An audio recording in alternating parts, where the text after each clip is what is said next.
Hey, I'm just checking on you. Yeah, I'm here. Hey, I'm just checking it. I'm at the studio. You're 2 minutes away. Okay, cool. All right. Had a little traffic, not much coming up, but enough that probably held her up a little bit. And just to let you know, both servers we're up live right now. They have to be up for a few minutes before we actually go live. So Okay. just FYI. Cool. And this is this is an open format show. Okay. You can say whatever you want to, talk as long as you want to talk. Okay. That's one of the things that people really love about coming on the show. They're not limited to 5 minutes. And so these things typically go about hour, anywhere between 60 and 90 minutes. Okay. And I don't cut it off. I just keep going as long as somebody wants to keep going. But yeah, it's entirely up to you. Okay. Entirely up to you. Yeah. Cool.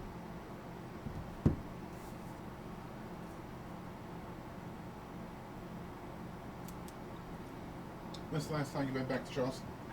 Man, I was there about a month ago. Okay. Yeah, about a month ago. Went down and one of the city council members, God,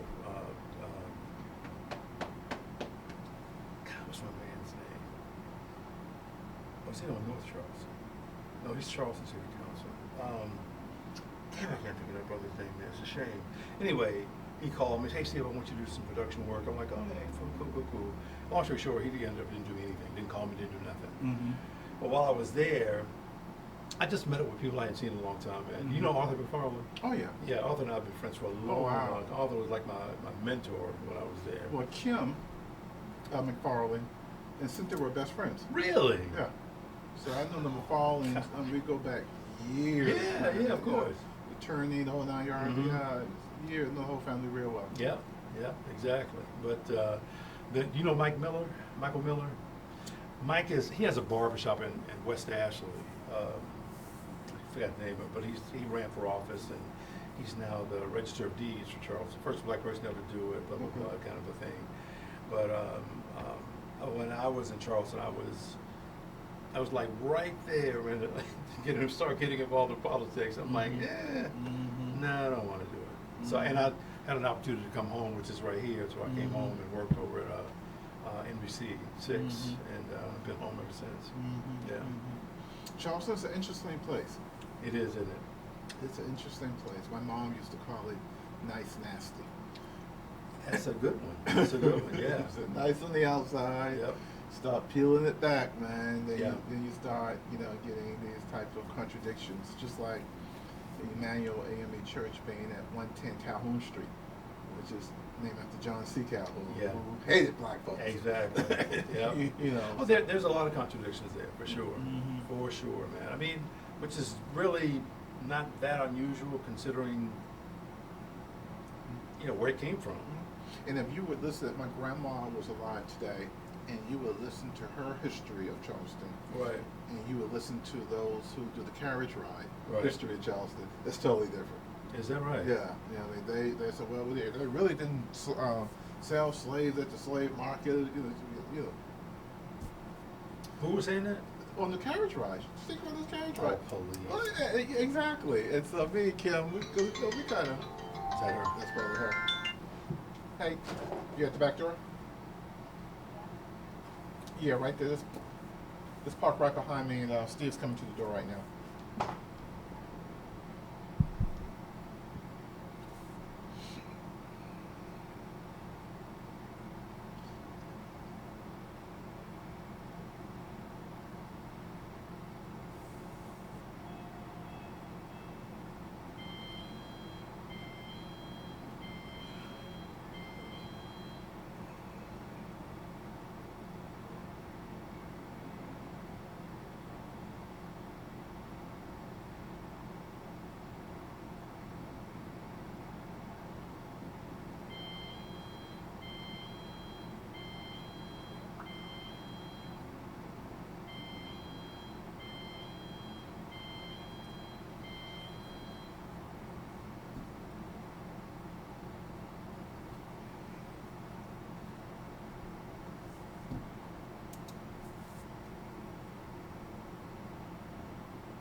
is the studio.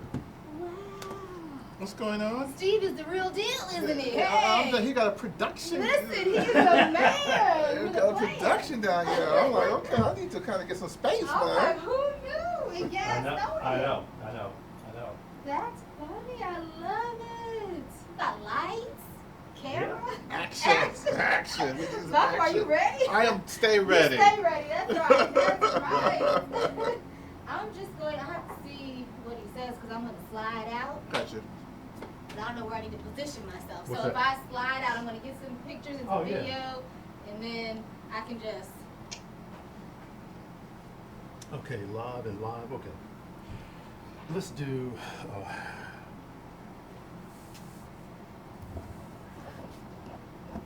You had a good day? I did. How about you? Busy, just busy. Yeah? Yeah, you've got like 10 different things going on. You got a lot going on. I saw all the flyers coming through today and Everybody's getting changes busy. and. Everybody getting busy. Okay, It's time. Malcolm, let's get your headset on there. Check. Perfect. And I need if you could get right here at the corner. Right at the corner. Mm-hmm. So you can see yourself right there in the monitor. Cool, There you go. gotcha. Perfect. We're gonna go ahead and kick this. Neff, you got anything for us before we get going? I'm just an innocent bystander. Just an innocent You got this bystander. headshot. I saw you put something on social media, so I mean. Yeah. Yep. Perfect. Okay, we're gonna go and get rolling here in 3, 2, and 1. Folks, thanks for tuning into the show. This is Square Media Network, and the name of this show is The Project with Steve Rutherford. And as always, I do appreciate everyone who is watching. It's very important that you do, because we have a lot of great information that we talk about. And keep in mind, we have a conversation here. We're not debating. We're not. Well, could get to that. I'm not sure, but typically we just have a nice conversation about things that are going on, about people of color, and I'm very, very concerned about some of these things that are happening. So that's what this network is really, really about. On the show tonight, man, I again hadn't seen you in a while. Malcolm Graham, how you doing? I am doing great. Glad to be here. It's been a while. It has, man. Yes, it has. It really, really has. It's funny, before the official start of the show, you and I were talking a little bit about Charleston, and most folks have no idea that I spent so much time in Charleston. I don't make it a big deal. It's just a part of my life that happened then, being president of the NAACP and involved with the United Negro College Fund. And then once I got the job in the news business, I had to let all that stuff go. But listen, I love Charleston, man. Charleston is home, Chuck City. Right. I was born and raised on Benson Street, which is right between Eugene and Congress. Yeah. Near James Simmons Elementary School, and I love the city. Born and raised, 3 older brothers, 2 older sisters. Family lineage. You're the youngest? I am the youngest, and have 3 older brothers that's still living, and 1 older sister, and of course Cynthia passed away. Sure. At the Emmanuel AME church shooting, but all my family's down there. I'm the only one that flew the coop. Now, what church does everybody go to the same church still, or what? Now we're older now, but Right. Emmanuel AME church, my grandmother went there.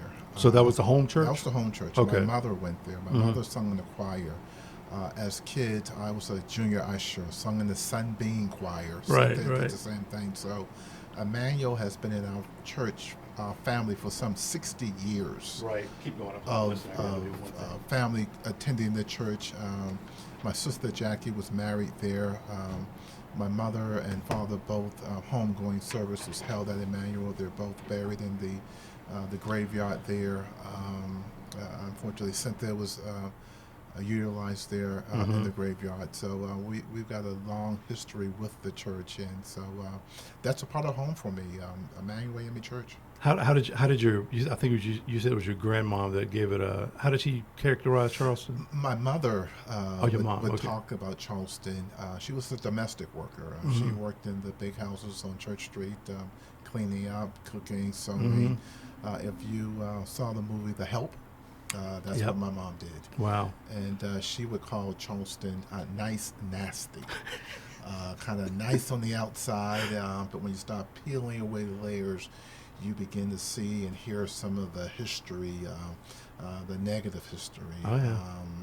racism and discrimination, based on that long history Charleston has as this southern state, Right. in that old Confederacy. Wow. Wow. Do you have, I'm sure you have, I hope you have fond memories of growing up there? Charleston was different for me, Yeah. right? But wait, did you know it was different when you were there? Oh yeah. Or did yeah. you? Okay. Yeah, I felt it. I went to an all black high school, Oh, black elementary school. Well- Lived in a black community. Right. Saw the haves and the have-nots. Again, my mom Right. being a domestic worker, my father being a truck driver. I saw the tales of two cities. I grew up playing tennis in Charleston, so I was a black tennis player Right. In the late 70s, early 80s, when that wasn't a popular thing. And I was pretty good, and I was beating a lot of white players. Did you play at the court at the Congress Street, right by Johnson Haywood Stadium. Exactly. I grew Yep. up in that community. That's where I played my tennis. And it was black tennis players there, Right. lawyers and teachers and elected officials there. Harvey Gantt is from Charleston Exactly. and played on those courts as well. And so I was pretty good as a junior and playing competitive tennis and beating white players, which was Right. pretty interesting at the time. Right. And so I saw discrimination from a wide variety of perspectives. I saw how the courts, That's interesting. I saw how the tennis courts on Congress Street was kept or not kept, Right. versus on the other side of town where they always got new nets and Yeah. paving. And that's the every one day. that's over by the marina you're talking Yeah, about. Yep. yeah. So it was a tale of two cities, and so I learned that at an early age. And when it was time for me to graduate from high school, I was ready to leave. I was ready to leave. Right. Wow. So let's. Do I have it here? Let's just bring up a few of these topics that we're going to be talking about. Charleston, we're just talking Okay. about that. Gun violence and control. Well, obviously, my family is direct relationship to gun violence. Yeah. We talked about Cynthia, and let's talk about that. Cynthia was, and it took me years to say this, Cynthia was killed. She was murdered. She was executed at Emmanuel AME Church some 4 years ago. Yeah. Cynthia is a 31-year employee of the Charleston County library system. Grew up in Charleston. Like I said, attended Emmanuel AME Church. Beautiful lady. Went to Bible study, as she would often do. She left the College of Charleston, where she was working part-time that night, to sneak to Bible study, and did not leave alive. Wow. She was one of 9 that was killed by Dylan Ruth at the church. 77 shots were fired within the church. She was shot 11 times. And so here's a lady full of grace and dignity, Right. and honor. And I last saw her alive on tape. At the trial, they showed each of the victims as they were entering the church. Right. And there was a video of Cynthia coming and parking her car and talking to Reverend Pinckney, who was also killed Right, that night right. outside the church. They were both laughing and shared a hug. And she brought a poster board that she was working on for the church, and she went inside. Right. And that's the last time I saw my sister alive, although I spoke with her earlier that day. How long were you numb? I first saw something was wrong as I was getting prepared for bed that night, and shooting at Emmanuel AME Church, 9 fair dead. Came across CNN scroller, and so immediately I called Cynthia. I mean, Cynthia was my source, all things Sure. Charleston, right?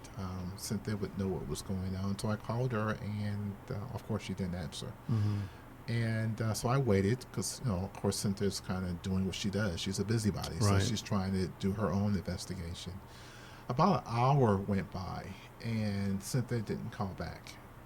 And something of that nature happening at the church, Cynthia would have called and said, "Hey, just checking in, Right. I'm okay." Exactly. And she didn't do that. About an hour and a half went by. and then my niece called and said, "Hey, Mm. we can't find Aunt Cynthia. We think she went to church." Wow. And so immediately I knew she was there. Right. Gut feeling, because we would talk about, her going to Bible study and leaving the College of Charleston. Sure. And so I knew that was the scenario that night. It was kind of reconfirmed by then Chief Monroe about Right. 1 o'clock in the morning. He called and said that through him talking with folks in Charleston, Right. based on some of the survivors, that they identified Cynthia as being at the church. And so I kind of knew relatively early in the process before victims were identified and other families were notified. Sure. So it was numbing. Yeah. Oh, yeah. And it was numbing then and hard to believe then, and it is still numbing now as I kind of talk about it some 4 years later. Right. And so for the last 4 years, we celebrate how she lived versus how she died, and that's why we formed the Cynthia Graham Hurd Foundation for Reading and Civic Engagement to Right. honor 31 years of service that she rendered to the Charleston County Library System, focused on reading and literacy. And upon her death, the library system renamed the library after her. So it's the Cynthia Graham Hurd St. Andrews Regional Library. Wow. She was a regional director, had her own branch, and supervised 4 others in Charleston. The College of Charleston renamed their highest academic scholarship after her, so it's now the Cynthia Graham Hurd Memorial Scholarship. They give 12 total per year. And the University of South Carolina, an anonymous giver, donated $100,000 to establish a graduate fellowship for Right. African Americans who are interested in library science in her name. So the community in Charleston has been truly embracing our family, embracing her legacy, and Sure. so we all are focused on who she was, how she lived versus how she died. Wow. So, is it tough to go home still? It's different to go home. Both of my parents are deceased. All my brothers and my sister still lives there, but when I would go home, I would go to Cynthia's house. Of course, yeah. Cynthia lived in the house we all grew up in. And Yeah. so that was like home base. Yep. And so when I would go home, I would, say hey to all my brothers and sisters. But they knew where I was going. Exactly. They knew where I was going to stay, Yeah. and they didn't even question it. Right. So she's not there anymore. Circumstances with the shooting, the house is not there anymore. Oh, is it not? It's a long story. Okay, gotcha. Yeah. It's a long story. And so I do feel somewhat misplaced when I go to Charleston because my brother lives in Goose Creek. Right. I never lived in Goose Creek. Right. My other brother lived in James Island. Right. Yeah. Other brother lives in James Island. I grew up in downtown Charleston. Sure. So Yeah, you know yeah. what I'm talking about. Yeah. And so that's like Charlotte versus going to Huntersville or Davidson. It's not the same Right. thing. Exactly. All my friends and people that I'm really close to live in downtown Charleston. Yep. So it's a void there. She's not there. The home that we all grew up with, it's not there. And so it's a different experience. And so it's different. What? So let's go this route. Gun control. I mean, you've got this. You have Sandy Hook. You have a number of things that have happened. Well, since Charleston, I mean, you had the Pulse nightclub in Yeah. Orlando. You had the synagogue in Pittsburgh. You had the shooting in Las Vegas. You had the shooting in Sutherland, Texas. You had the shooting in Parkland, the high school. Right. You had another shooting at the synagogue in California. Yep. All these had occurred post-Charleston. Right. And it demonstrates that we have a public health crisis as relates to gun control. Public health. It's public health because people are, consider this, if people were dying of a disease or some type of food poisoning, or the government would have stepped in and said, we got to do something to fix this, to correct this, Sure, because sure. people are dying. we focus on the mass shootings because those grab the headlines. But just here in Charlotte, there's 60 homicides this year, Yeah. the majority of which Yeah. were committed with guns. So this is a public health crisis. Mm-hmm. And unfortunately, elected officials at the national level and the state level don't have the political fortitude to do something about it. Why? Wait. Why don't they? Well, at the federal level, it's 3 letters, NRA. And the NRA has bought and paid some of our federal officials. Wow. So they tend to look Wow. the other way. Even when one of their own was shot Mhm. at the softball game, remember that? Right. Yeah. You would have thought that would have kind of brought people to some type of attention, some type Mhm. of focus. It did not. And so there is too much money from the gun manufacturers going to federal officials that they tend to look the other way. So do you believe that there's maybe not anything that we can do? Well, I guess the record reflects that we hadn't done anything, right? Exactly. Right? The president in Las Vegas said he was going to do something about if Sandy Hook, I'll go there, Yeah. if babies can be killed Yeah. and murdered, if high school kids can be killed and Yeah. murdered, Mm-hmm. if folks at Emmanuel can be killed and murdered, if Jewish folks in Pittsburgh can be killed and murdered, and we only send thoughts and prayers after it's over, Yeah, that's some. then something is wrong, fundamentally wrong with the system, with people, Yeah. because it's a humanity thing. Right. And like I said before, if it was a disease that was killing thousands of people a day, the Disease Center for Control would be adamantly working, trying to rectify, find a cure for it. No one's working to find a cure for gun violence in America. Let me ask you this, though. Like but this happened in New Zealand. Mm-hmm. A little sketchy on this, but did the president come out and say, or prime minister, whatever her title is, and didn't she ban guns? She fixed it in 3 weeks. She banned assault In 3 weapons weeks? In 3 weeks. In 3 weeks. And it's been 4 years since Charleston, and we're still sending thoughts and prayers. And now, no one's saying that we ought to take away people's weapons. That's not what I'm saying. Right. Yeah, I believe that if you want a weapon for your protection of your property and Yeah. your home, you should have one. If you Mhm. want a weapon to go out and shoot in the woods and go hunting, Sure. if that's your thing, you should have Knock one. yourself out. Yeah. But it does not make sense to me for you to be able to get an assault weapon that can shoot 60 rounds in less than a minute No. to kill Bambi in the woods. Right. There's no need for That's that. a military style. That's weapon. exactly right. And so it is harder to register a car Yeah.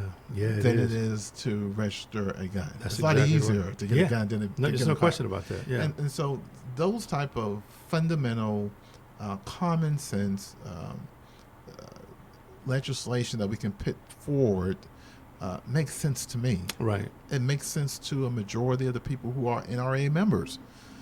Doesn't Mhm. make sense to those in Washington who are receiving funds from the NRA, and that's where the rub is. Something that was very, very telling to me was when Rubio went down to that high school, and he was talking. There was one student that called him out essentially and said, "Look, are you going to not take money from the NRA from this point?" And he walked all around that question, never answered it directly. It's a yes or no answer, Right. And it's a simple answer. When I was the state senator, I got a F from the NRA. They give you scorecards. Good for you. Yeah, no, that's good. And it's good. I didn't even fill out the survey that they send every year because it was just waste. Right. It's just waste of my time Right. and theirs. Yeah. Because I believe that, again, if you have to get a car registered and Yeah. jump through hoops and stand in line in the DMV every year to get that, but you can go to a flea market Yeah. and buy a gun That's right. without a background check, without getting it registered, and That's a problem. That's a problem. Yeah. And so I think there ought to be a national registration for guns, and I think there ought to be a limit on terms of military-style weapons that you can use. Yeah, I agree. And so those are common sense measures. Now, if you want a pistol or a revolver for home, I mean that's fine. Yeah. I don't have one, but it doesn't make. I don't want to prevent you from But having it's it. the assault style weapon. It's the assault style Yeah, I get weapon. that. The guy in Las Vegas shooting down Yeah. converted a semi-automatic weapon to an automatic weapon and Yeah. killed literally 60 people within minutes. Yeah. Makes no sense. Nope. No, it does not. It does not. I'm kind of jumping ahead here, but I'll ask you now: Are you going to? You have plans on running for office again? Well, that's a $1 million question, and I am not done because for the last 3 years since I've been out of public office, I had an opportunity to kind of watch what is happening, both Right. at our federal level and our state level, and more importantly, watching the news in Charlotte at night has become very disturbing. Yeah. Yeah. And I still got a lot to give. I still want to contribute to this community. When I see families grieving, like the young lady's family who was killed by gunfire as she was going to, I think she was nursing school Right. on North Exactly. Triangle Street, Yep. minding her own business, Mm-hmm. shot down and killed. Or the young lady on the corner of Pagesford Road and LaSalle Street, Yep. going to her car. Someone carjacked her, shot and killed her. Mm-hmm. The gentleman just 2 days ago at the burger joint Oh, right. Right. that was robbed Mhm. and lost his life. I simply cannot sit on the sidelines and say and do nothing. So to answer your question, yes, I'm going to jump back and run for public office probably this year as a member of City Council District 2. You're gonna do that. Now, were you District 2 before? I was District 4. 4. Okay. But the district has since been redistricted. Sure. I've Mhm. been living in the same home for 26 years. Mhm. And so I hadn't moved, hadn't changed my address. It's just simply the political lines have changed. And so Right. a lot of people from the community have been encouraging me to kind of jump back in. They believe the council needs a steady hand, needs Right. some mature leadership. Mm-hmm. We have a lot of young members there now, but that needs to be balanced out. Sure, And sure. so I think I want to pick up the baton and offer myself for public office. I read where you were. I guess maybe you perhaps considered lieutenant governor. We did, it's one of those things where, and I've been doing it for so long now, Mhm. 16 years. Anytime an office comes open, someone throws your name. Now Right. it would be a great idea, good candidate to do it. Yeah, And so yeah. it's flattering. Mm-hmm. I'm still a young man, but when you look at my political history, I've been doing this thing for almost 20 years Yeah. now, Mhm. and doing it pretty successfully. Mm-hmm.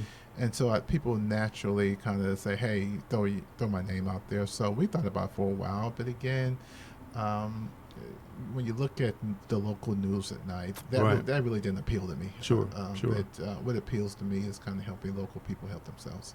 Right.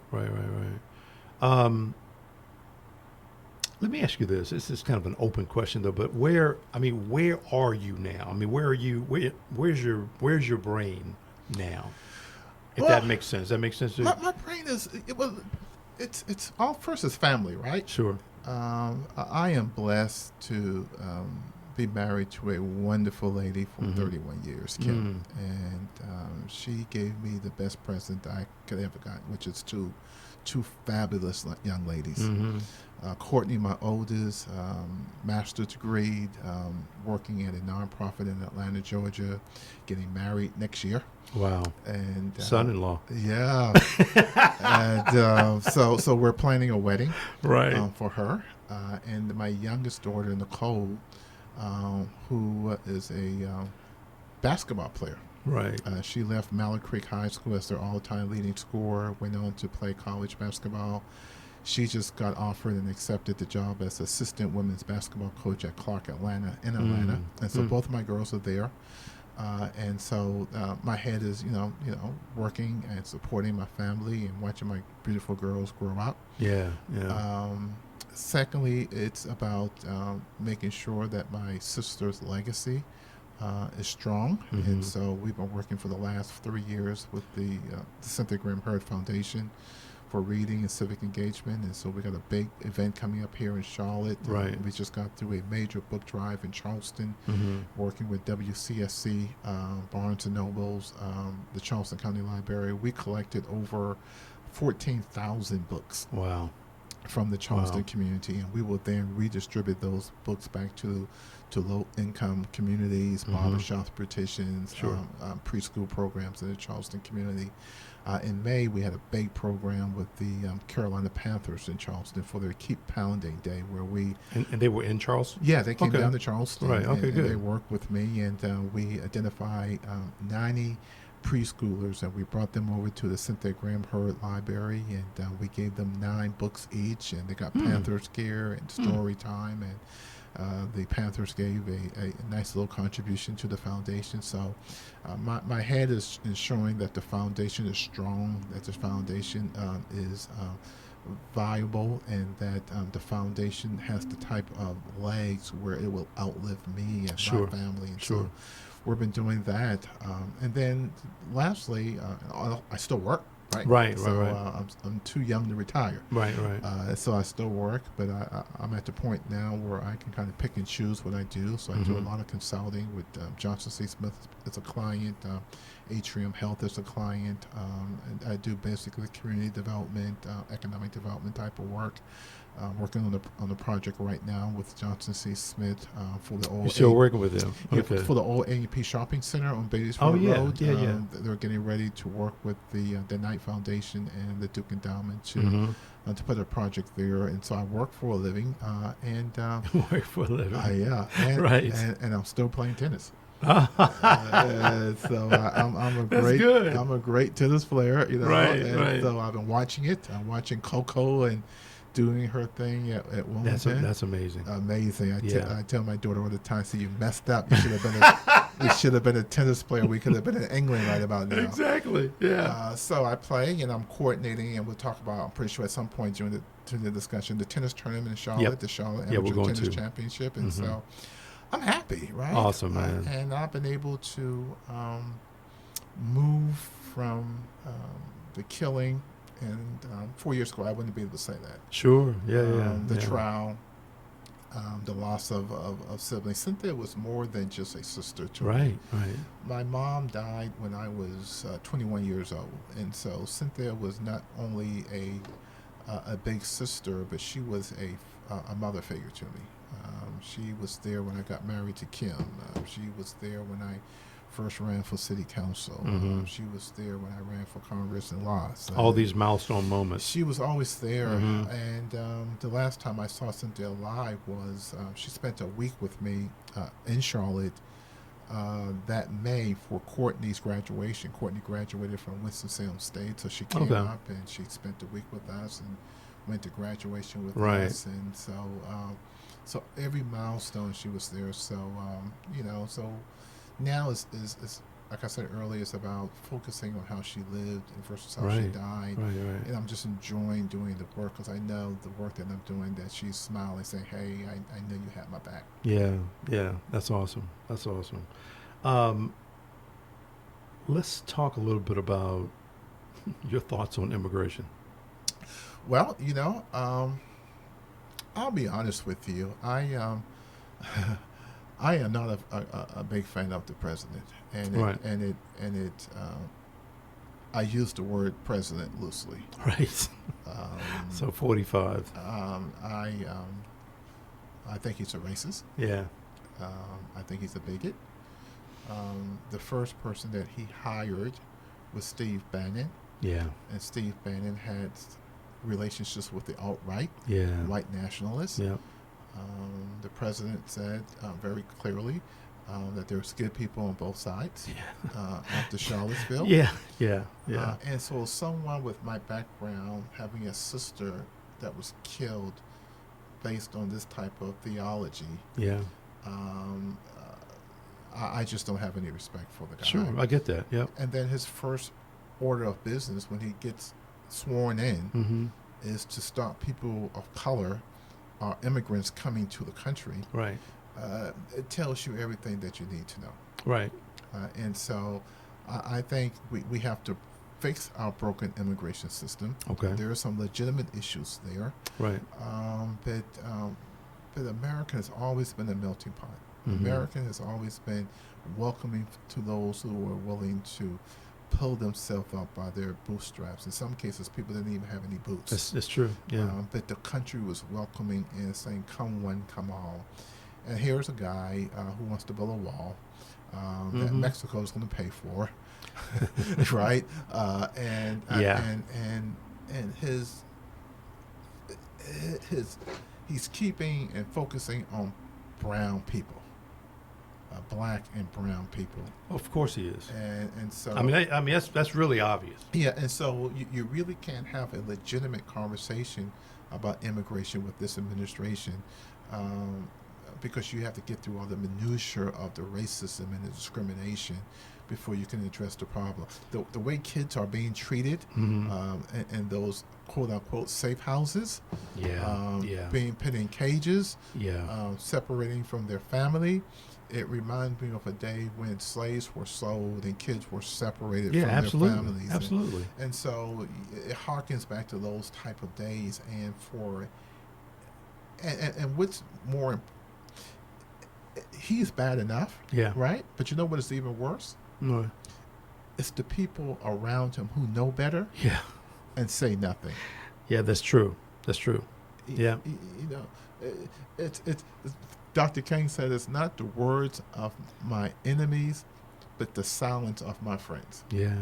Yeah. And for those who I know, who are members of the Republican Party, I'm a Democrat, who stay silent and say nothing, right, and look the other way, that's more dangerous than the president himself. It's dangerous and it's very sad. And it's very sad. And so we got an issue. And so before we can even fix our immigration problem, we got all this mess. Right. We got to sort through before we really get to addressing and solving the problem, which is an orderly way for individuals who are coming into this country. Asylum is a legal process for that. Right. These folks aren't doing anything illegal. Right. Other than following the law in most cases. Right. Right. You know, I when I look at that though, man, the whole system is in need of such repair. You're pulling kids away from their parents, from the mom and their dad. You're pulling them in places that they have no idea what these places are. You're not treating them fairly, and it's almost like nobody is doing anything. Well, they are getting terrorized at home. Right. They make this long journey to the land of freedom. Yeah. Yeah. They finally get there. Yeah. And then they're treated worse than where they came from. This is like the damn Game of Thrones. Yeah. I mean, it's ridiculous how those things are being done. Don't get me wrong. Is there a way for us to take everybody that's coming in? I don't know. I don't know what that looks like. But I think there's a system that has to be in place to make all of that work. And what it is the president doesn't realize by him heightening it up, throwing these darts, people on the other side of the border say, I got to get there soon before they close the door. Right. So everybody now is coming because it's a big rush. It's a big rush. Yeah. He's creating himself. Exactly. And so you're absolutely right. We have to have an orderly immigration system where folks get in line, whether they come from a white European country, right, or they're coming across the border. But if they're running from or escaping persecution, then there should be a legal way for them to come and say, hey, I need your help, America. So let me ask you this, though, Malcolm. We have the issue at the border. Lots of immigrants want to come in. How do you manage that piece and look at the issue that where we're not even taking care of our own folks, like the homeless or the poor, or those we don't do a good job with that either. It's about, we used to sing in Raleigh that if you want to see the priorities of a state, priorities of a country, take a look at its budget. right? Oh, okay. Where you're paying your money at. Yeah. And so, Excuse me. is it well spent to invest 15, 20, 25 million dollars for a 4th of July parade, or do you invest that money in people? Wow. Do you do you invest money because your family is traveling all over the world and they need Secret Service protection? Do you tell your family there's only one president? We're not a royal family, and those money we can invest in people. Right. I mean, so I think if you take a look at our budget, we have the resources to do both, Right. to take care of those Americans who need taking care of, asking people to help themselves. Right. I believe in self-help, Sure. so there's not a giveaway of welfare state. Mm-hmm. But there are some people that need help. Like in North Carolina, why aren't we expanding Medicaid? Right?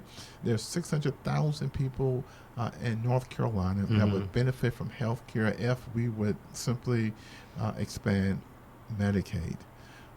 The money's there. Mm-hmm. The will is not there because the Medicaid and the health care has this president name on it that sounds kind of funny, Obamacare. Yeah. And so people unopposed to health care, Yeah. right? Republicans, people, they're opposed to Obamacare. That's exactly right. You know, so if you tell They the hate public, that name. if you tell the public, are you in favor of the Affordable Care Act? 67% of the people say yes. Mm-hmm. Are you in favor of Obamacare? Then the numbers goes drastically down. Yeah. It needs a lot of work. They're the same thing. Exactly. That's exactly right. And so there's some racism within politics, believe it or not, that exists that keeps members of the opposite party from doing what simply is the right thing. Do you think that Medicare, Medicaid, I know they're different, but that needs like an overhaul as well? Of course. I mean, even the Affordable Care Act or Obamacare needs tweaking. Sure. I mean, for an example, when Medicaid and Medicare and Social Security first was introduced to our country, it wasn't perfect. Right.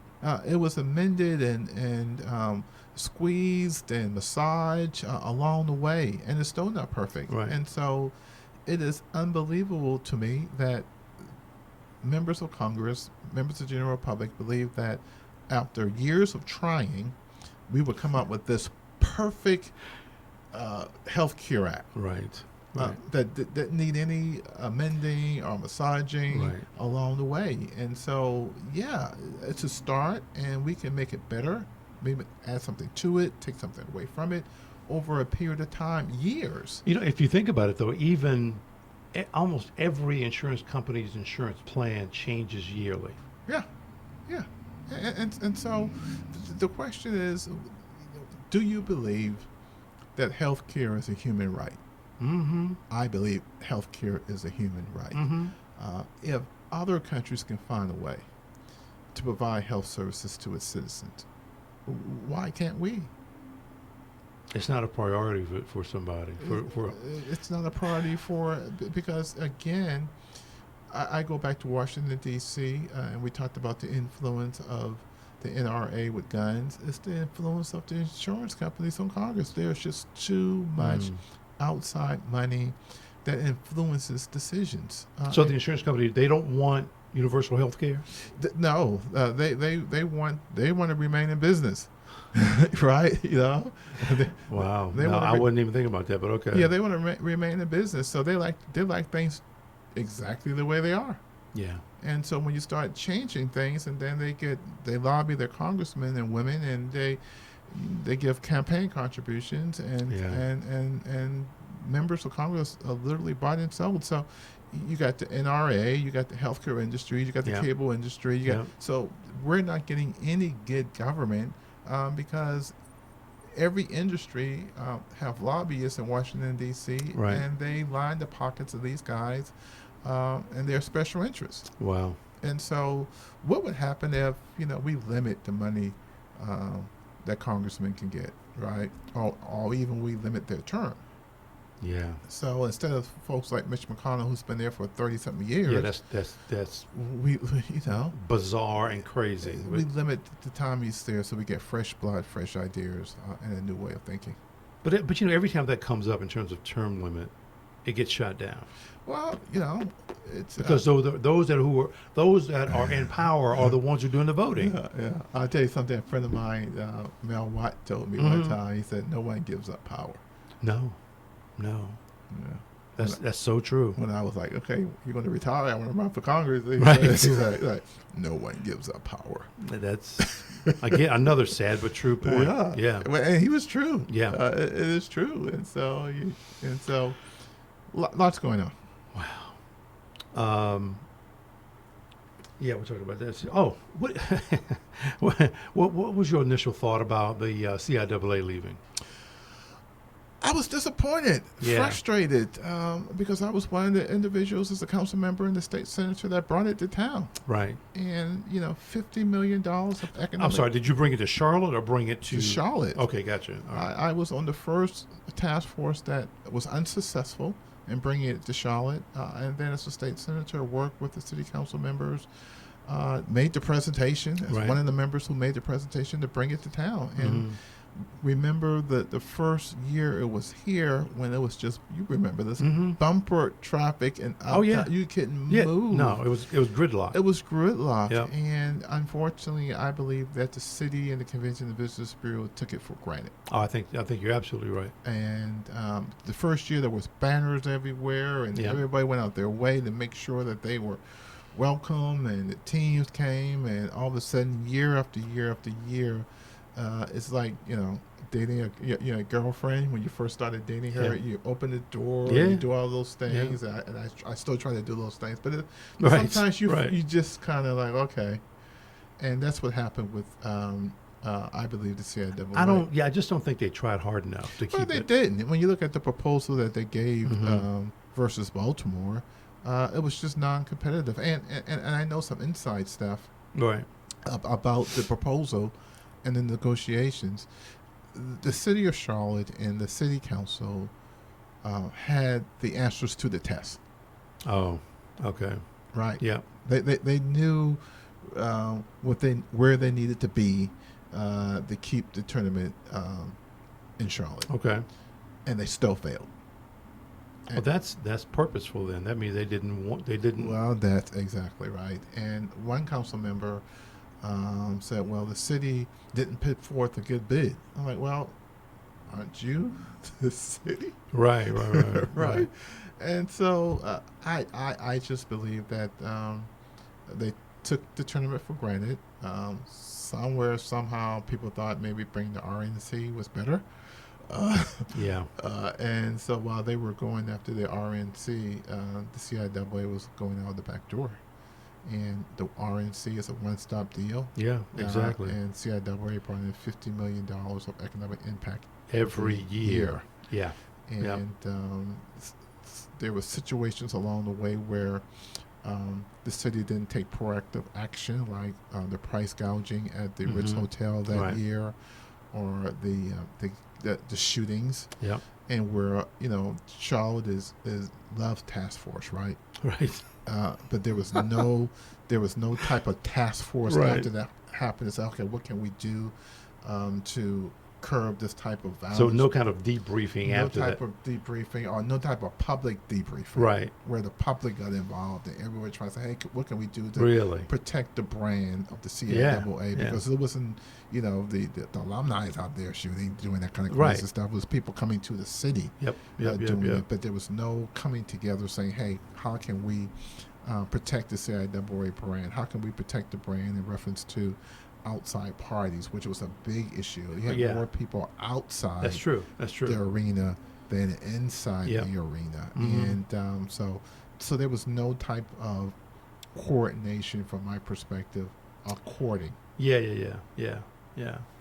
I some information I got was that they being a city council left it up to CRVA to manage the deal, and they didn't do a good job. And I'm like, but you're giving it to someone else to make it happen. I don't get that. Well, but yeah, it's the Convention and Visitors Bureau, CRVA, Charlotte Regional Visitors Mhm. Authority, the appropriate name for it, has a role. Right. But the ultimate responsibility falls on the mayor and the city council. I mean, at the end of the day, because the mayor and the city council appoints the members Yeah. that serve on the CRVA. Yeah. And although it's an independent authority, sometimes the mayor and the city council have to use the power of influence to get things done. Right. I mean, So they dropped the ball on that one. I think they dropped the ball. Now, if the initials were different, Right. PGA, Mm-hmm. NBA, Yeah. Yeah. things that are not urban in nature, Right. I think there would have been a more calling of the major corporations to get together and say, Yeah. listen, we gotta find a way to give them a better financial incentive. But typically aren't those just one hit wonders? They're here one time, maybe two, and they're gone. Right, but the audience is different, right? And the difference, right? And the difference between the ACC Yeah. coming and the CIAA coming is that the corporations uptown, they have more, and those individuals in leadership positions, Right. they know NC State, they know Wake Forest, Sure. they know Virginia. Yeah. Yeah. Yeah. Those people in leadership who writes those big checks aren't really familiar with Virginia Union or Yeah. Livingstone Yeah. and see less value in those institutions and forget about the value of $50 million per year, which benefits Wow. hotels and restaurants and workers and keeps those things flowing. But you know what that says, though, man, to me is that, okay, we know that you can bring in $50 million, but I really still don't value what you're doing. That's what it is. Yeah. And that's and listen, Damn. as I said earlier, my daughter plays basketball, so I've been in every gym in the Southeast, AAU, the whole 9 yards. And the CIAA, the brand of basketball is good. It could be better, Right. which was Sure. probably part of the problem too. Mm-hmm. How do we convince our kids who are going to these big schools, sitting on the bench and not playing, Right. or they can come to a CIAA school, probably start, and provide more value for their Right. for their experience. So that the product needed to get better, which is part of the reason why I believe there wasn't a lot of people in the gym. But which comes first? More scholarship money to get better Right. players, and so, because even the monies that they got from the city had to be split by 12 CIAA schools. Excuse me. Right. Right. And so the take when the presidents were saying, well, the city's getting $50 million a year, and I'm only getting $200,000 Yeah. I don't like those numbers. after the split. Yeah. And so they made a business decision, and just like a jilted girlfriend who feels neglected for years, saw another suitor.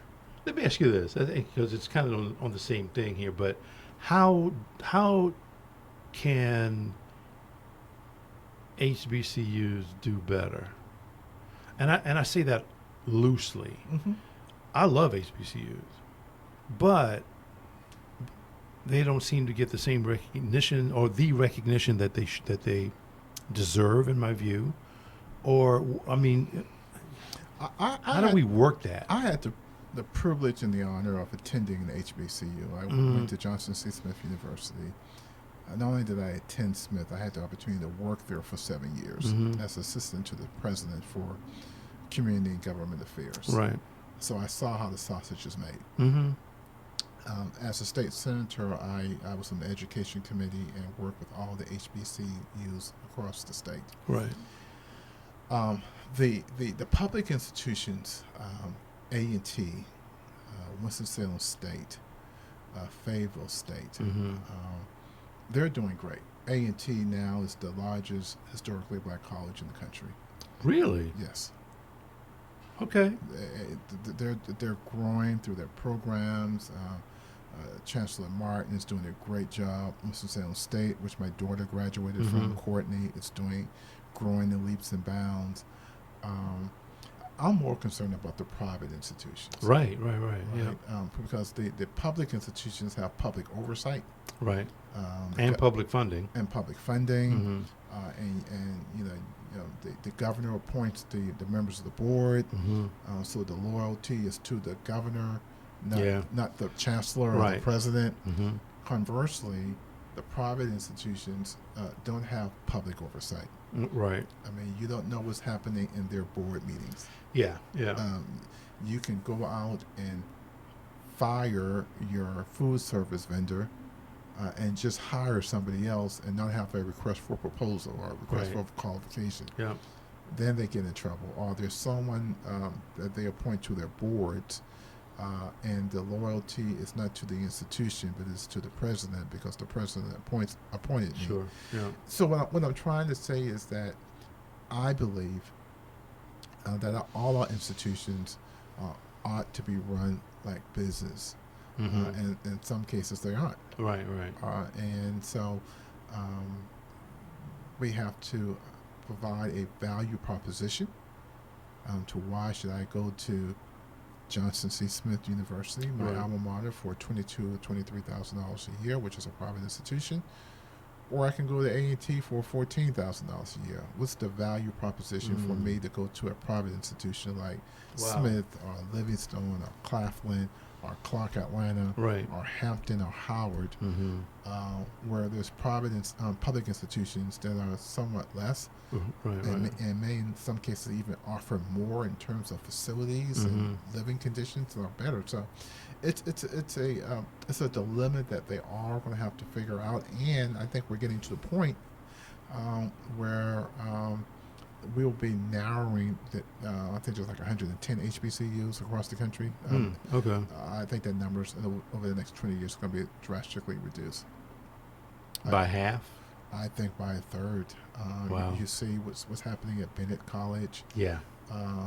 St. Aug just got off of probation. St. Paul's is closed. Is most of this because of funding though, I think it's because of funding. Because again, and maybe management? I think it's management. Mm-hmm. It's the first thing. I think it's funding. Private institutions are more tuition driven. Right. I mean, so they have to, higher tuition to make the balance, whereas Sure. the public institutions can kind of keep their tuitions flat. Right. Right. But the biggest thing for me, as I watch all these HBCU, it's just the day-to-day operation and management of these Okay. institutions. It's not what it should be. I think it can be better. Right. I Right. think it Right. could be better, and we have to hold the members of the board and the president, he or she, chancellor, accountable. Right. Right. And too many cases, I think people look the other way For years. for years. It's no secret that Smith just came off of probation Right. a year ago, and Yeah. it was just not dotting I's and crossing T's. Right. Right. So okay. So how did let's point this at the city? How does Charlotte become a better city? How does Charlotte become a better city? I think Charlotte has to be able to do what my mom told me once, that you got to be able to take a look at the man in the mirror and critique what you see. Right. Yeah. And Charlotte has this type of ego that it always wants to be the next best thing, Right. versus just being who we are. Right. And who we are as a community, I believe, is more than enough. Mm-hmm. And so how we become a better city is that, when I was on city council before, it was all about building the city, Right. building the arena, Mm-hmm. building uptown, supporting the Arts and Science Council, building this new community called Ballantyne. Right. Trying to get visitors and conventions to move to the community. All of that is extremely important. Right. What we did not do was invest in the people who are already here. Right. Invest in the neighborhoods. Yep. And invest in our schools I believe, to the appropriate level. Invest in our parks. I mean, we have a great parks director now, and we do a lot of greenways. Right. I think greenways are nice, but I think we need more what I call the bread and butter of parks and recreation, rec centers where Mm-hmm. kids can go and maybe learn coding, Right. where they can go and get after school homework help, Yep. Exactly. or they can get into organized sports, whether it's Mhm. live basketball or football, Sure. Yeah. Whatever it is. Yeah. whatever it is, and pay the employees at the rec centers more so we can get some professionals in there. Yeah. because Get some good people. it's changed, right? Right. From 30 years ago. Oh yeah. But the concept still remains a valid one, that Yep, right. we gotta Right. give these kids from our community someplace to go, Mm-hmm. and keep them out of trouble and keep them active, and not for the rec centers to be daycare centers, but it was always the hub of activity for our community, Sure. where Yeah. people went there to get better. Yeah. And Yeah. so I just think how we become better as a city is to focus and invest in the people who are here, Mm-hmm. versus trying to bring folks to our community and trying to be the next best thing. And the RNC is a perfect example. Okay. I went to city council when they were discussing, debating that issue, and I said, we don't need them. Mm-hmm. I mean, we sometimes you have to draw a line in the sand to say no to pennies, nickels, and dimes, and yes to community standards and morality. Right. And so let's use those resources. And at the time when you did this, you were not an elected official. I was not. Okay. And that was the first time I went to the city council and spoke since I left. I think maybe Mhm. I went a couple of times for when I was working at Smith, when we were trying to do some work on Batesford Road, but not Mhm. as a private citizen. Right. Saying, hey, council, I think you guys are about to screw this up. Right. Right. Yeah. And one council member said, well, we want to be a world-class city. That's why we need to bring the RNC here. And I'm like, no. Right. I mean, because all the other world-class cities said no. Yeah. Yeah. Yeah. Exactly. Right, Yeah. right? The only city that really bid for the RNC was Charlotte. And Las Denver. Vegas. Oh, Vegas. Right. Las right. Vegas. And it wasn't the Vegas City Council.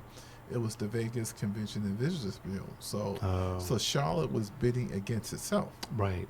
And so Right. one said, well, we need to have this here because we need to be a world-class city. And I'm like, no, all the other world-class cities in America said, Yeah. They "Thanks, said, but no, no, we're not thank you." doing that. We're not doing that. Yeah. But Charlotte, because, So who dropped it or who got soft on that? on the RNC, Mm-hmm. well, the mayor led the effort. Right. And To bring them? to bring him. Uh-huh. The council supported it, Right. and the community, the corporate community embraced it. Yeah. Right. Yeah. And so the mayor and I agreed that we disagreed about that. Sure. And obviously her job is much different from mine, from as a private citizen. She has a lot more things to weigh in it. And again, I'm a little bit jaded Right. based on the 45 Mm-hmm. and his rhetoric, Sure, and sure. his racism. Right. And I don't believe our community needs to be a part of that. And Yeah. the argument is, well, we had the RNC, the DNC here, so it's only fair that we have the RNC. Well, that's like a high That's- school student council thing. Yeah, that's excuse me, that's bullshit. Yeah, that's if Obama had the same type of characteristics as Trump, Mhm. I would have said no to him too. Mm-hmm. Right. Mm-hmm. So it's not about the party. It's about the man Yeah. who represents the party, and the president is head of party. Yeah, he is. And all the others, as I said earlier, who remain quiet There you and go. supportive of his Yep. racism. And that's what I said our community to say, now we're past on that. We don't need that. Wow. So do you think the parties, Democratic and Republican, are we now far left and far right? I think you're There's absolutely nothing right. in the There's middle? nothing. I would consider myself a moderate Democrat. Right, right. I think I'm probably on the island by myself now. Right? You got the Republicans are so far right that it's just ridiculous. Yeah. In terms of, I hear some of these guys talking when I was in Raleigh, and I just kind of, I can't comprehend it. Some of my friends who are Democrats are far left, and I'm Mhm. saying, we're leaving so many people behind. Yeah. We got to kind of find that moderate middle. Right. and unfortunately, that's an endangered species. Wow. And so because of gerrymandering, Mm-hmm. if you are a moderate Democrat running in a liberal progressive district, I Right. mean, you're going to have a hard time Wow. winning. Conversely, if you're a moderate Republican running in a conservative district, you're going to have time winning. And Yeah. so Yeah. people run to their base and where the people are. And that's why when you come to go to Congress or even in Raleigh, people kind of stay left or right because they know if they dare come in the middle that they'll get primaried Right. and they'll lose their seat. And that's why I believe in term limits, because if people knew that they only had 4 or 6 years, I think they would say, forget about being politically correct. I'm going to try to make some good decisions over the next 4 or 6 years. Wow. There's a lot of work that needs to be done. It's a lot of work. Our country is so in turmoil. Mhm. Like I said, I watch the news. I watch because I'm a junkie. I'm a political Yeah. junkie. Yeah. Of course. Yeah. Yeah. I watch the CNN and Mhm. MSNBC, and I listen to these talk shows, and I listen to the commentators, which I think is a part of the problem too. Um, Right. because they ingrain these stuff in people's mind because Yeah. it's different commentators every hour talking about the same thing. That's exactly right. And so they ingrain these things in people's mind. Yep. On the left, Fox ingrain these things in people's mind on the right, Mm-hmm. and they don't have any. No, there's no middle. There's no moderation. It's Mhm. either you're good or you're bad, or you're Right. up or you're down. Mhm. Everything, and you appreciate this. Everything now is breaking news, right? You generally breaking news when something really happened. Yeah. Breaking news. Trump tweeted about Yeah. whatever. Yeah. And so Yeah.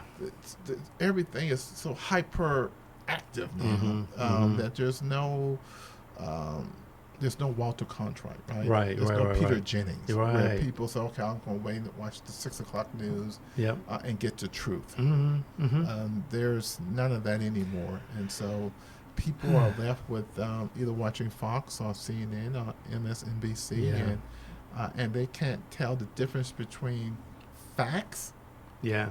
and opinions, right? Well, they think the opinions are fact. Though. Exactly. Yeah. Right. And if you're not wise enough to know, Exactly. then you hear something and you take it as that's a fact. That's exactly right. And the president now with this whole fake news thing, and when he just blatantly lies every day Every single day. about everything, Yeah. big you're and right. small. Yeah. So when if there is ever a big crisis, can you believe what he says? No, you can't. I mean, you can't believe what he No, says. no. And so I think that's a problem. Yeah. Yeah. It is. And that's why, again, I think we, for the sake of the country and the sake of our tradition, we need a new president bad in 2020. We need a new thought process. Too. I think, I think the media nationally needs to kind of take a look at itself and critique what it sees and how we can kind of tone some of that thing down. I think Democrats need to take a look at the man in the mirror and critique what they see and see how we can kind of find some moderation. Right. We're just too far left in some cases. Yeah. Yeah. And I think the far right have to take some responsibility for these hate crimes, have to take some responsibility for what happened in Charlottesville. Yeah. Have to They don't take want to some touch it. But they don't want to touch it, but it's theirs. I know. Yeah. You're right. And so we have to find a way to really critique what we see. And that's the hardest thing to do. Right. It's funny, I have on my list golf event, but that was obviously wrong. It's a tennis event. Yeah. Yeah. So let's lighten things up a little bit. Yeah. And this is right. This is fun. Like, so I told you earlier, I came to Charlotte on the tennis scholarship. Yep. Born and raised in Charleston, and grew up playing tennis at the Jack Adams Tennis Course on Congress Street behind the football stadium that Silva plays at. And it wasn't really popular being a black tennis player Right. in Charleston in the late 70s, early 80s. Arthur Ashe is my role model and idol. Right. Social justice activist. He was progressive before there was Right, progressive. right, So right. these kids now, Yeah. this progressive word, that's just recycled. Right. Of course it is. Yeah, of And, course. and he did it through action, not Mhm. just saying I'm a progressive. And Yeah, he did it. And so Cynthia was really encouraging of me playing tennis because you got called bad names. You're a punk. You're this. You And he played tennis, bro? Yeah, exactly, man. Yeah. And she saw I had skills, Right.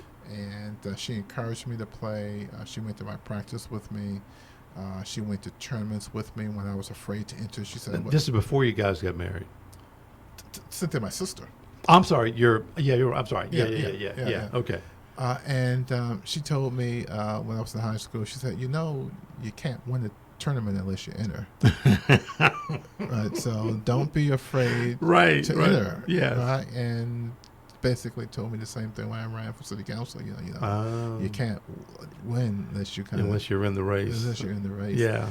And so what the foundation is doing is sponsoring a tennis tournament in Charlotte to support the foundation. It's Right. called the Charlotte Amateur Tennis Championship. That's cool. It's being presented by Atrium Health. Huh. We have a number of great sponsors. Allied Financial, WBTV, here we go. the Foundations of the Carolinas, the Y, AT&T, Sherman Financial Group. Now, Sherman Financial Group is an interesting sponsor. They're from Charleston. Oh, really? He owns the Volvo WTA tennis tournament in Charleston. He was one of the bidders to buy the Carolina Panthers. Ah, okay. His daughter this year just lost in the finals of the French Open Juniors tournament. Really? So he's a big supporter of the foundation and the tournament. It's going to be August 16th through the 18th. And what we are trying to do is identify the best amateur tennis player in the city of Charlotte. That's cool. And so Oh, Marion Deal. it's going to be at Marion Dill as Mhm. well as Jeff Adams. We're going to start the weekend of activities on a Thursday. Actually, Mm-hmm. we're having a town hall meeting. Shannon Watts, who is the president of Moms Demand Action, Wear Orange, an anti-gun group, Okay. is coming to participate with me, along with Sheriff Gary McFadden, Mayor Val Lyles, Commissioner Mark Gerald, on a town hall meeting talking about gun violence in America. Oh, good. And so we're going to do some work where That's we get a good. chance to talk about the foundation, who we are, what we do, how we get things done. Mm-hmm. Talk about that on Thursday, and then on Friday is when the tournament begins. Gotcha. And there's 3 ways folks can participate. One, if you're a serious tennis player Right. and you believe that you're the best in the city, there's the championship division, sponsored by the USTA. Really? It's sanctioned by the USTA, Yeah. the Charlatans Association, where you can compete and play men and women's singles, doubles, mixed doubles. They got the open division, which is the best of the best, and Right. then they have different levels: 5, 4, 3, 2. Tennis players know exactly what I'm talking about. Sure, But sure. you can register and play in those particular divisions. There's a wheelchair division. Let me back up for a second. So in those divisions you were talking about, if you've been playing long enough, you will already know what category Yeah, that you're or level you're Yeah, in. if you're a USTA player, Right. and the championship division is only open for UST players, Mhm. they know exactly what level they are, and Got they it. will register to play. The open is like super good, Right. right? Right. And you think you're the best in the city. Exactly, yep. 5 is very good too. Mhm. 4 is good player. Mhm. 3 is okay. 2 is your kind of weak. Now, where are you? I'm about 4.5. Really? Yeah. Dude, that's awesome. Yeah, and so you know where you fit in, and so it's singles, doubles, mixed doubles. Right. There's a wheelchair division, and so that's the championship Mm-hmm. division. Mm-hmm. Now, if you want to support the foundation and you're a tennis player, but you don't believe that you're a tournament player, and Right. and you don't have a USTA membership, you can play in what we call social tennis, where it's just a one-day event. Okay. You come and you we'll give you cannonballs. You go out there, you kind of hit the ball around, have some fun. If you're out there for 20 minutes, that's fine. If you're out there for an hour, that's fine. But you're just kind of being. That's like the same thing as those folks who go to a 10K run, but they walk it. Yeah. You just go out there, you have some fun, hit the ball around. yeah. No worries. You're not in the tournament, but Right. you're in the environment. Sure. You're Yeah. in the tournament environment. Food Line is sponsoring that as well as our Kids Day. So it's really called Rock and Rally Kids Day and Adult Social Play. Okay. Food Line is sponsoring that on August 17th. So you come out there and kick the ball around. Just have some fun. So on the 16th is the The Open Division is the 16th, the 17th, okay. and the 18th. So it's 3 days. right. Friday, Saturday, and championship is that Sunday. So let me back up a sec. When was that? When is the event where the police chief and everybody's involved? That's going to be August 15th. Oh, that's the day before. Yeah, Gotcha. before everything kicks off. Okay. So we're going to do that August 15th. It's going to be at Johnson C. Smith University, okay. Biddle Hall, from 7 to 9, August 15th. Mayor Val Lyles, Gary McFadden, I'll be there, Mark Jarrell, and our special guest will be Shannon Watts, who is the president of Moms Demand Action. And she just wrote a book called Mad Like a Mother. I think I've seen that. Yeah, so that's going to be great. And we're going to talk about gun violence. Right. The mayor's going to be there to talk about what's happening in the city in terms of the 60 murders and homicides. Mark Jarrell was there from the county perspective. And we're going to talk about, again, as I said earlier in the podcast, guns as a public health crisis. Sure. That's the thing for that Thursday. And so that's the work of the foundation. As we kind of kick this thing off. And then that Friday is when the tournament starts. For all divisions, all levels, and there'll be a 3-day run Friday, Saturday, and then Sunday is Championship Sunday, where we have the finals at the courts. That Saturday is the Food Lion Rock and Rally Kids Day and Social Play for adults. That'll be all day Saturday, 1-day event, and so it's going to be really 3 days of tennis, 1 day of work. And if you want more information about any of the events, you can go to the foundation website at www.cghfoundation.org. Entry fee for the tournament is only $40, which is really affordable. The adult social play is $40. The kids clinic is free. So we got slots for 100 kids to come out and get some tennis lessons. Food Line is going to be there with T-shirts and goodie bags. And a lot's going on for the kids. So that's going to be Saturday. And then Sunday's Championship Sunday, where we have all the finals of the Open Division, and then where we'll crown the champion. The mayor's going to be there to give up the Mayor's Cup. Is there a winner per level? Yes. Okay. There'll be an open winner. Then there'll be a 5-level, 4-level, 3-level, 2-level wheelchair division.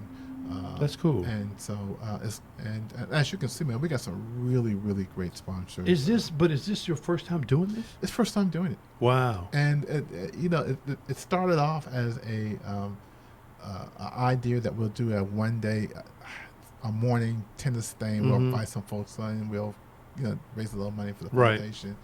And then it just started to grow. Right. And now we got 16 sponsors. The Convention and Business Bureau is behind us. AT&T, WBTV is our media sponsor, and they'll be hosting the town hall meeting for us. The Foundations of the Carolinas, like I said, Sherman Financial Group. That's cool. Pascal Events. Yeah. We got the 2 biggest tennis shops in the city, Queen City Tennis and Don's Tennis, supporting us. And the biggest thing is sanctioned by the United States Tennis Association. It is. And the CTA. Well, does it have to be because of what you're doing?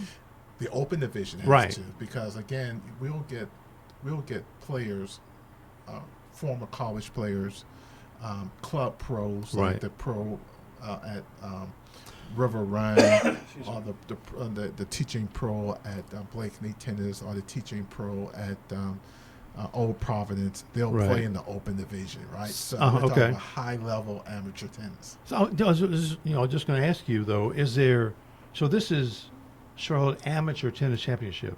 Is there something between amateur and the folks you see at Wimbledon and all that? Yeah. A lot of air.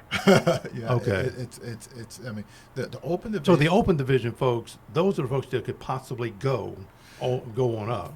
They could, but I'm telling you, when you come out there and watch, and it's free and open to the public, so if you Mhm. want to come out there and just kind of watch, it is really in the open division is high level tennis. Sure, yeah. But it's still another big jump. Is this clay court at all? It's or? hard courts. Okay, It's gotcha. hard courts. All right. But there's a big jump from what you're going to see in the open division. Mhm. And these are talent. I mean, these are ex-college players that played for Chapel Hill Yeah. or Duke Mhm. or Appalachian State.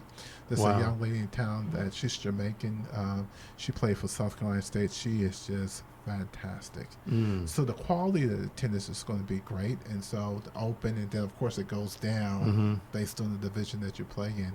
But the leap from the open to a touring pro, there's Right. still different levels. There's like it's like minor league baseball, right? Right, So right. you got the open, which is like, I mean, not even on the scale. Yeah, sure. Then you got what they call futures. Mm-hmm. Then you got satellites, and then there's another division before you can even get to the ATP. Wow. I mean, so it's the when you see these ladies and men in Wilmington hitting that ball, Mm-hmm. and you think that they're hitting the ball pretty fast, they are. But you ought Right. to see it in person, though. Yeah. It's just unbelievable. Not only that they can hit the ball, but their ability to retrieve the ball and hit it. It's just a different level of tennis, and TV does not give them any appreciation for what they do. These guys Wow. are better athletes, I believe, than basketball players or baseball players or tennis players. So based on what you're telling me, this Coco, for instance, Yes. the idea that she's doing what she's doing at 15 is got to be like 1 in a million. Well, not maybe No? not 1 in a million. Remember, Venus and Serena won their first Grand Slam, which is the top level of Mhm. tennis, when they were 17 and 19. So, yeah. but within the last number of years, there haven't really been any teenage prodigy like her. Right. Now, there's another young lady, African American from Florida. Coco was ranked in the 300s in the world. Right. Mm-hmm. And there's another young lady, African American. Her name is Whitney. I forgot her last name. She's ranked like 110 in the world. That's Wow. better. But tennis is about timing and opportunity. Well, I was just right? going to say, why was she not at Wimbledon? She was. She lost in the first round of qualifying. Oh, wow. Coco won 3 qualifying matches before she even got into the main draw. Right? So, Yeah, okay, got it. Okay. so there's only 128 slots Right. at Wilmington. yeah. Before Coco could be a part of the 128, she had to qualify to get into the tournament. She won 3 matches to get into the tournament. Whitney lost in the first round of qualifying. Wow. So not only Not did a she good day for her. no, so she, but it's about time and opportunity. Sure, right? yeah, yeah. And who's in the draw and who you're playing. So Yep. it's the luck of the draw. Right, right. So Coco won 3 qualifying matches. Her first round, she beat Venus. Mm-hmm. Her second round, I forgot who she beat, but she Right. lost in the third round. So altogether, she played 7 matches. That's a lot. That's a lot of Yeah, tennis. that's a and lot. and to win a Grand Slam tournament, you have to win 7. But wait, she played 7 games in 3 days? She played 7 over a course of probably a week and Okay. 6 days. Okay, 7 okay, days. okay. They play every other day. But But keep in mind, she had to play 3 matches just to get into the main draw. exactly, right. And so once she got into the main draw, she won her first three rounds. Mhm. She played in the 4th round, so she played 7 matches. That's Amazing. That's a lot of tennis. Not only is it a lot physically, but for a 15-year-old girl, it's Mhm, a lot mhm. mentally as well. Yeah, because yeah. you're playing in front of you.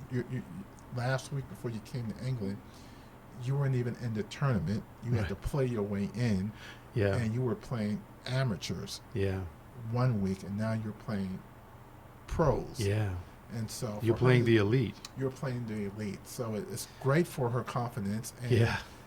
but again, there are a number of Sloane Stevens, African American female, won the U.S. Open 2 years ago. You got Coco out there. You Yeah. got Whitney out there. You got Venus and Serena. If you are listening to me right now and you're a female and you're a great athlete, pick up a tennis racket. Yeah. There's money in it. Yeah. Yeah. It's for sure. Wow. So we're really excited about the tournament. Again, it's August 15th, 16th through the 18th.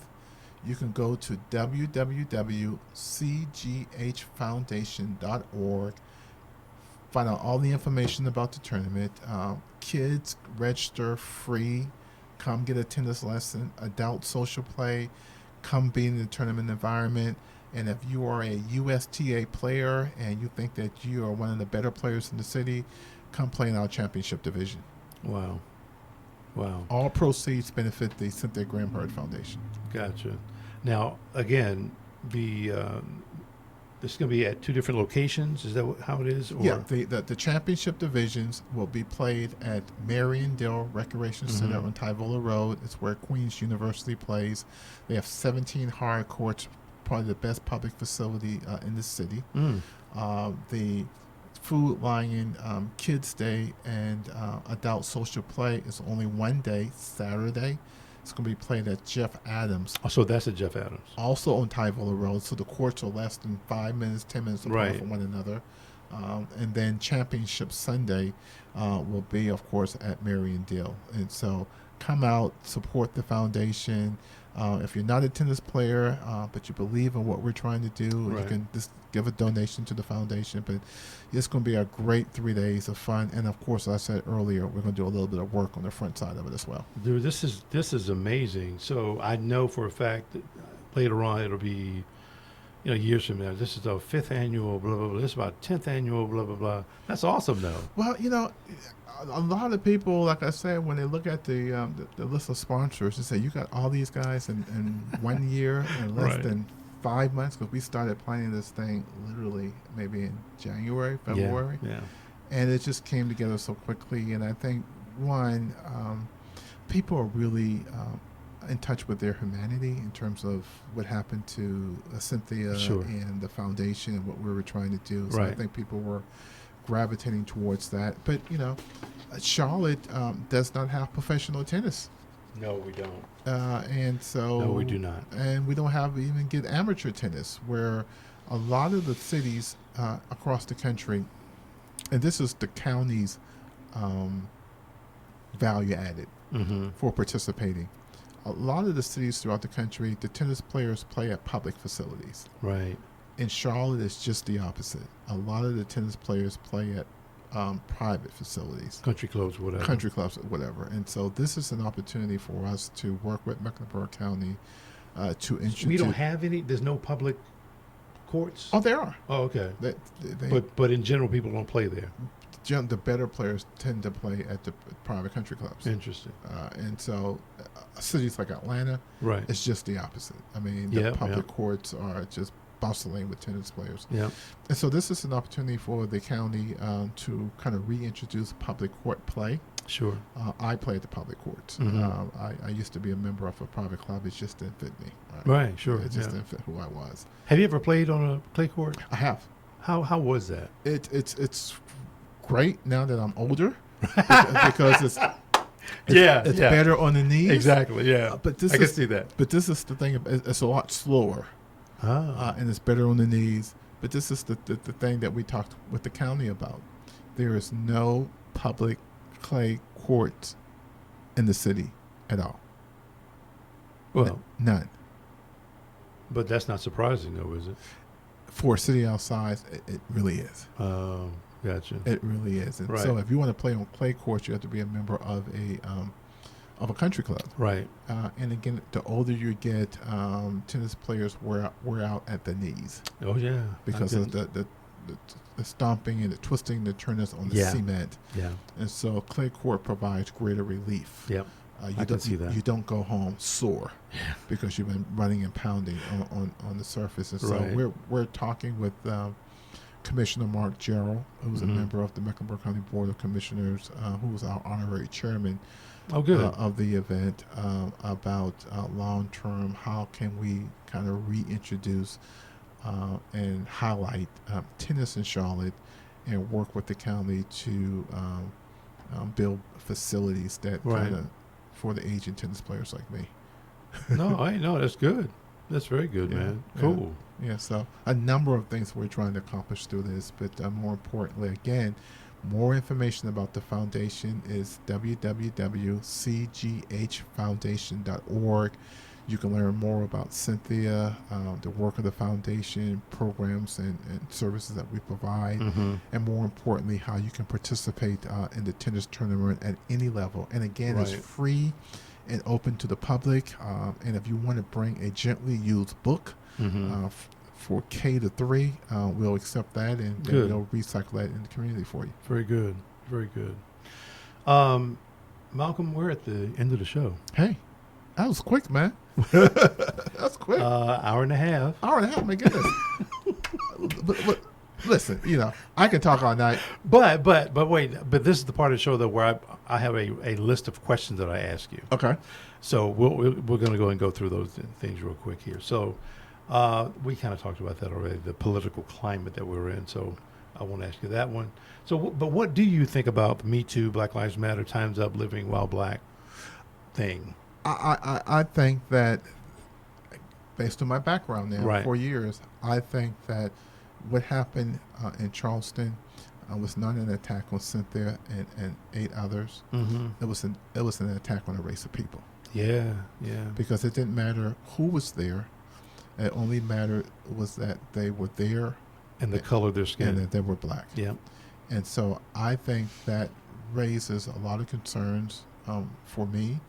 It raises a lot of concerns when I have a young daughter who has dreads Right. and who 9 times out of 10 may be in a basketball shorts going to practice or going to a gym, and someone doesn't know, a police officer Yeah. doesn't know that she has a master's degree. Right, right. So Excuse me. I think we have to take all those things into consideration, that the African American community and people of color, that in 2019, that racism, whether it's racism through employment, Mm-hmm. Mm-hmm. racism through our criminal justice system, Yep.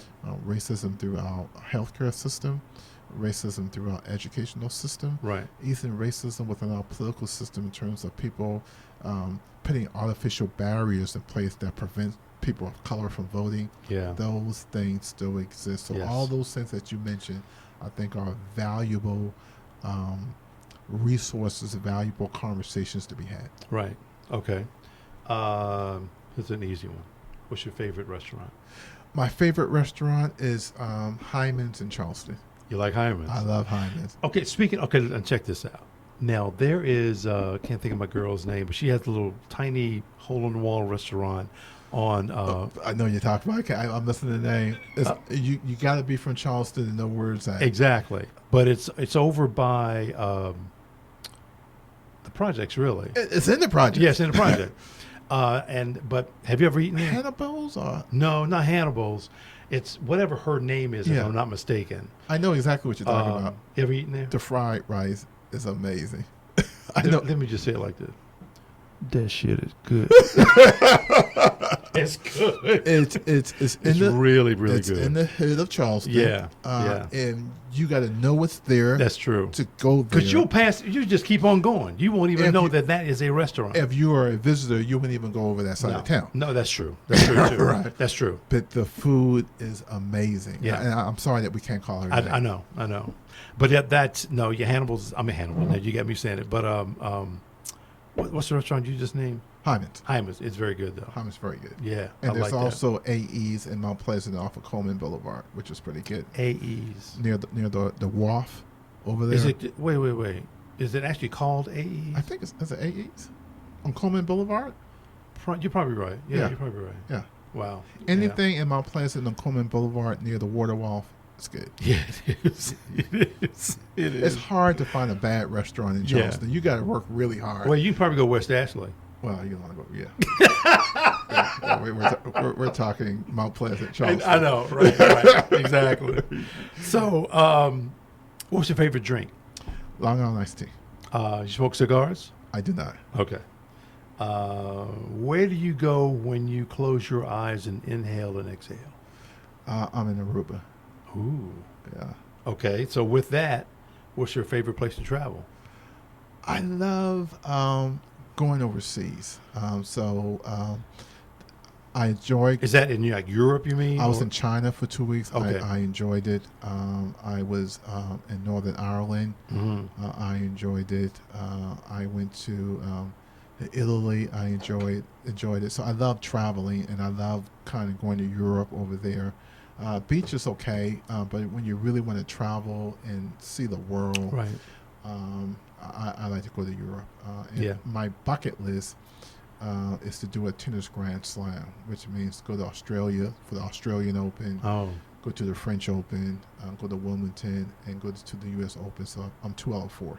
Oh, really? Yeah. Do they still have the Family Circle open in Mount Pleasant or It's called now the Volvo the Volvo? And that's in in Charleston. It's in yeah, but it's Daniels Island. Daniels Island. Right. Yeah. Right. Wow. Did you ever go to that one? Yeah, and Sherman Financial Group, the owner, Oh. is a sponsor. So yeah. That's cool, man. That's all right. How do you define black excellence? Arthur Ashe, Barack Obama, Mm. Oprah Winfrey, Yeah. Malcolm Graham, Yeah. Hey, there you go. Kim Graham, Courtney Graham. Right. I just people who are willing to help themselves. Right. Yeah. That's cool. Here's a good one. Who or what is God? God is everybody. God, one of the things about Emmanuel in the shooting, and I asked that question, not like that. I asked, Right. where was God? Right. How could Yeah. you allow this to happen in your house to these 9 individuals who were there worshiping you? How could you allow this? Where were you? Right. And then I remembered the meaning of Emmanuel, which is God is with us. Yeah. That's it. So, let me talk about what's coming up next week. Okay. We've got these two ladies coming up on the show on Monday. They're going to be talking about the power of local partnerships, global opportunities, local advancement, those kinds of things. So, which is kind of cool. That's on Monday. And then Tuesday, Brandon Risher's here. Do you know Marty Risher? Of course, I know Monty Richard. You know, so it's funny because when he was on the show the first time, I said Risher. I said, "Are you from Charleston?" He said, "No, but he's like his dad is from Charleston." I said, "Dude, you gotta know Marty Risher." He said, "I don't know him, but I've heard that name." Monty Richard's father was a referee, Okay. and I went to high school with Monty Richard. No. Yeah, Really? I went to high school with Monty. Wow. Wow, man. Okay. So Monday, Tuesday, Wednesday, BJ Murphy's going to be here. BJ's been radio personality for a long time. Thursday, Yolanda Troutman is here. She's an attorney and former judge. She's going to be here on Thursday. So next week is going to be really, really cool, folks. I haven't had this many people in quite some time. I've been busy, though. And also next week, we're going to announce a new show. Of course, I'm not going to tell you what the show is right now, but next week we're going to announce it maybe on next Friday when there's no show available. That's it. Hey, I appreciate you, man. Thank you very much for the opportunity, and I appreciate what you've done for the community. And I'm pretty sure we can share some Marty Risher and Charleston stories. You're absolutely right. Did you enjoy yourself, man, on the show? I did. I love what I do, and God has granted me a platform to be able to reach out and talk to good people like you. So thank you very much for the opportunity. You're absolutely welcome. Absolutely. Folks, thank you very much. We're getting ready to shut this thing down. I appreciate everybody watching, and we'll see you the next time, which is going to be Monday. Have a good one. Take care. Cool, man. Let me shut everything down. Yeah, I went to high school with Marty. That is crazy. I know Marty's sister. Well, that's crazy. It's crazy.